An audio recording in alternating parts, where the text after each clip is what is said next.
जो पिछले 70 सालों में नहीं हुआ, आज मोदी सरकार के राज में हो गया।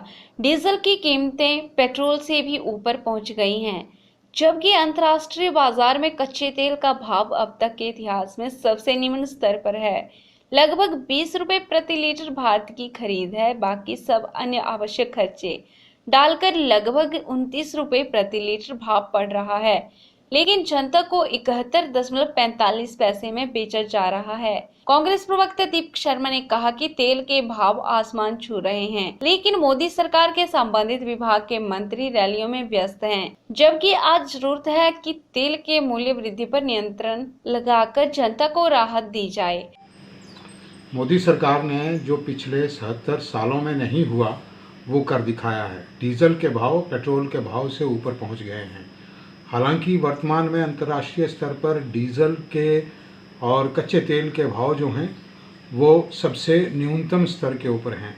हिंदुस्तान में लगभग 29 रुपये सारे खर्चे डालकर ये इसका रेट तय होता है, लेकिन आम जनता को पूरे देश में लगभग 74 रुपये 25 पैसे से ऊपर प्रति लीटर डीजल और पेट्रोल जो है वो उपलब्ध हो रहा है। और इसकी रोकथाम की तरफ सोचने की जगह जो मोदी सरकार में मंत्री हैं वो हिमाचल प्रदेश में वर्चुअल रैलियों में व्यस्त हैं। आज भी वो संसदीय क्षेत्र की रैली कर रहे हैं। इससे बड़ा दुर्भाग्यपूर्ण स्थिति कोई नहीं हो सकती है।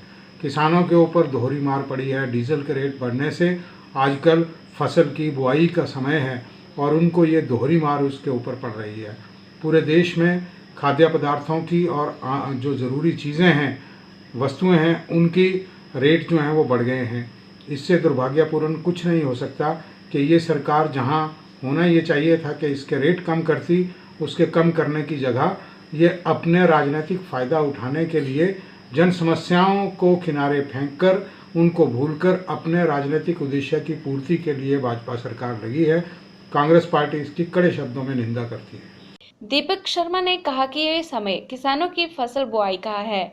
ऐसे में किसानों को तेल की कीमतों में हुई अप्रत्याशित वृद्धि की वजह से दोहरी मार पड़ रही है। दूसरी ओर आमजन के लिए आवश्यक वस्तुओं की कीमतों में भी भारी इजाफा हो गया है। जनता का जीना दूभर हो गया है। कांग्रेस प्रवक्ता ने कहा कि इतनी गंभीर स्थिति होने के बावजूद सरकार असंवेदनशील बनकर जनता से भाजपा को सत्ता में लाने का बदला ले रही है। PRTV के लिए हमीरपुर से ब्यूरो रिपोर्ट।